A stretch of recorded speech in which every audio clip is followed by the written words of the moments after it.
पुणे जिल्ह्यातील मावळ तालुक्यात वसलेले तळेगाव दाभाडे हे पुण्यापासून अवघ्या 35 किलोमीटर अंतरावर असलेले ऐतिहासिक नगर आहे. हे शहर मुंबई पुणे रेल्वे मार्ग आणि द्रुतगती मार्गावर असल्यामुळे झपाट्याने विकसित होत आहे. पण तळेगावची खरी ओळख आहे ती इतिहासामुळे. हे गाव मराठा साम्राज्यातील पराक्रमी दाभाडे घराण्यामुळे प्रसिद्ध झाले.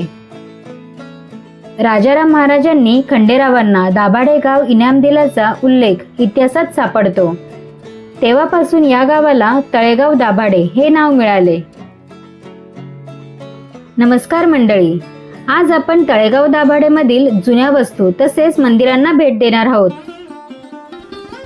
तर तळेगाव मधील ठिकाणं जाणून घेण्यासाठी व्हिडिओ शेवटपर्यंत नक्की बघा. पुणे जिल्ह्यातील प्रतिकेदारेश्वर म्हणून तळेगाव दाभाडे येथील केदारेश्वर मंदिराची ओळख आहे. हे अत्यंत सुंदर आणि शांत असे धार्मिक स्थळ आहे. मंदिरात प्रवेश करण्यापूर्वीच सर्वप्रथम जगद्गुरू संत तुकाराम महाराज आणि छत्रपती शिवाजी महाराज यांचे दर्शन होते.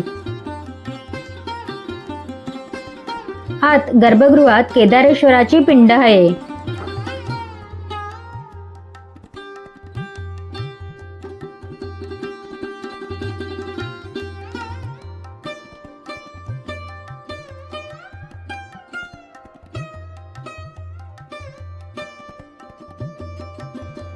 केदारेश्वर मंदिराचा परिसर खाजगी मालकीचा असून या संपूर्ण परिसराला कुंपण घालण्यात आले आहे.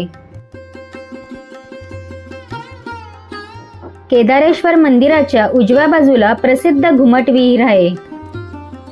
सुंदर रेखीव काळ्या पाषाणात बांधलेली अशी ही ऐतिहासिक विहीर आहे.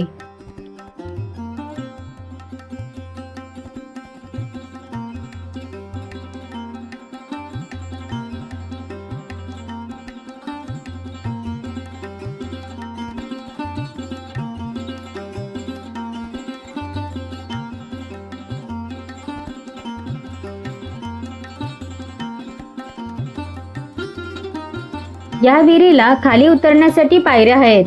या पायऱ्या उतरून अगदी थेट पाण्यापर्यंत जाता येते.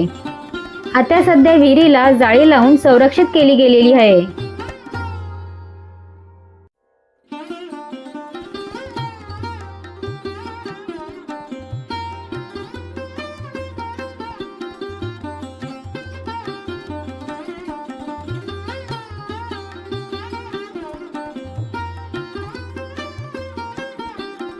या विहिरीमध्ये 2 कमानी आहेत.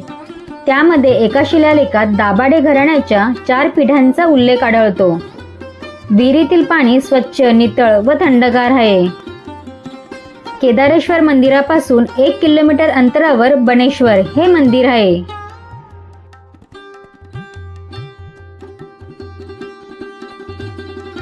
मंदिराजवळ प्रवेश करताना उजव्या बाजूला भारतातील पहिल्या महिला सरसेनापती उमाबाई दाभाडे सरकार यांची समाधी दिसते. गेटमधून आत प्रवेश करताच समोर नंदी मंडप दिसतो. 4 खांबांवर उभा असलेला नंदी खूप सुरेख असून लक्ष वेधून घेईल अशी त्याची घडण आहे. तसेच याच नंदी मंडपाशेजारी लागून छोटे तळे आहे. या पुष्करणीत उतरण्यासाठी 4ही बाजूंनी पायऱ्याची निर्मिती केलेली आहे. या मंदिराचे बांधकाम हे शूर पराक्रमी सरदार खंडेराव दाभाडेंच्या काळातले आहे. शिवाचे भक्त असल्यामुळे त्यांनी बऱ्याच ठिकाणी शिवशंकराची मंदिरे उभारली आहेत. बनेश्वर मंदिराची रचना ही 16 खांबांवर केलेली आहे. यातील कोणत्याच खांबांवर नक्षीकाम नाही, पण त्याची रचना बघण्यासारखी आहे. त्यानंतर आम्ही जवळच असलेल्या 5 पांडव मंदिरात आलो. पुण्याजवळील तळेगाव इथे 5 पांडव व द्रौपदीचे मंदिर आहे. द्रौपदीचा उल्लेख मी आवर्जून करते आहे, कारण इथं ते फक्त 5 पांडवांचे मंदिर म्हणूनच प्रसिद्ध आहे. हे मंदिर बंद होते आणि याची चावी मंदिराजवळच असलेल्या घरात होती. तिथून आम्ही चावी घेऊन मंदिर उघडले आणि प्रवेश केला. हे मंदिर 2 खोल्यांचं साधं आणि घरासारखे आहे. मंदिराचे तोंड पूर्वेकडे आहे. दरवाजातून आत गेल्यावर 5 पांडवांच्या बैठ्या मूर्ती दिसून येतात. धर्मराज, भीम, अर्जुन, नकुल व सहदेव असे 5 पांडवांच्या मूर्ती येथे आहे. आतमध्ये एक छोटा दरवाजा असून द्रौपदीची निजलेल्या अवस्थेतील मूर्ती आहे. द्रौपदी 6 महिने पूर्वेकडे व 6 महिने पश्चिमेकडे मुख करून विश्रांती घ्यायची अशी ही कथा आहे. हे स्थान पाहण्यासाठी लोक आवर्जून येत असतात. हा ऐतिहासिक वारसा टिकावा म्हणून श्रीमंत सरसेनापती दाभाडे घराण्याने मंदिराची रंगरंगोटी व डागडुजी केलेली आहे.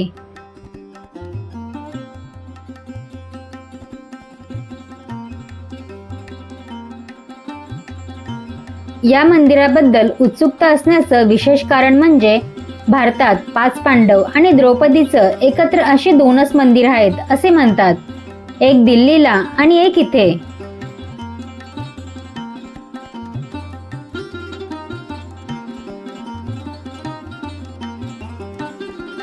तळेगाव चाकण रस्त्यावर तळेगाव पासून 3 किलोमीटर अंतरावर इंद्रायणी नदीच्या तीरावर असलेले इंदुरी गाव आहे. या गावीच इंद्रायणी नदीच्या तीरावर भव्य इंदुरीचा किल्ला उभारला गेला आहे. कमानीवर दोन्ही बाजूला शरभ शिल्पे कोरलेले असून मधोमध गणपतीची मूर्ती कोरलेली आहे. प्रवेशद्वाराच्या वरच्या बाजूला नगारखाना बांधलेला आहे आणि त्याचे बांधकाम मातीच्या विटा वापरून केलेले आहे. प्रवेशद्वाराच्या दोन्ही बाजूला भव्य बुरुज उभे आहेत. दगडी बांधणीचे हे प्रवेशद्वार कलाकुसरीने नटलेले आहे.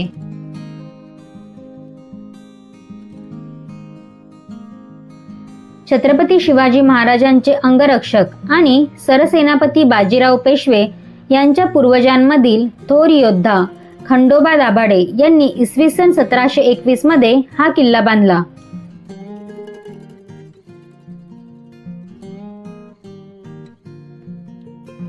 आत शिरल्यावर उजव्या बाजूने गेल्यास आपण प्रवेशद्वाराच्या वरच्या बाजूला पोहोचतो.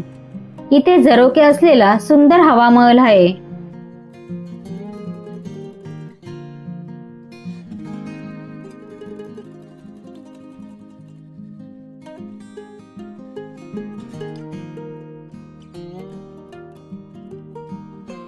किल्ल्यावर कडजाई देवीचे मंदिर आहे.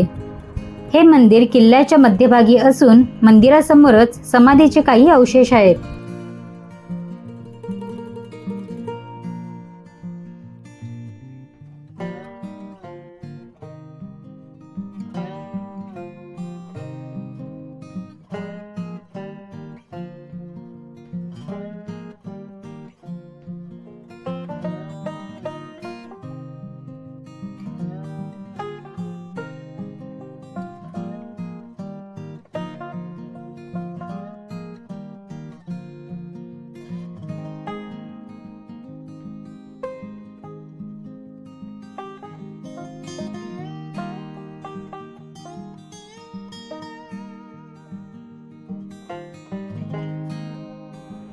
किल्ल्याच्या पश्चिमेकडील बुरुजावरून इंद्रायणीचे पात्र आणि दूरवरचा प्रदेश दिसतो.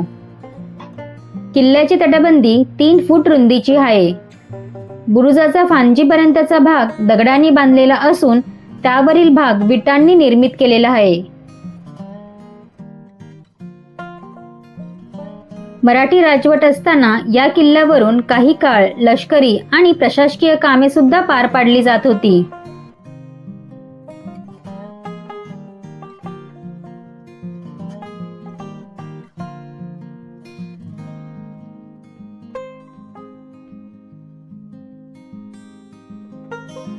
तुम्हाला तळेगाव मधील हे ठिकाणे कशी वाटली हे आम्हाला कमेंटमध्ये नक्की सांगा. तसेच चॅनल सबस्क्राईब केले नसेल तर बेल आयकॉनवर क्लिक करायला विसरू नका.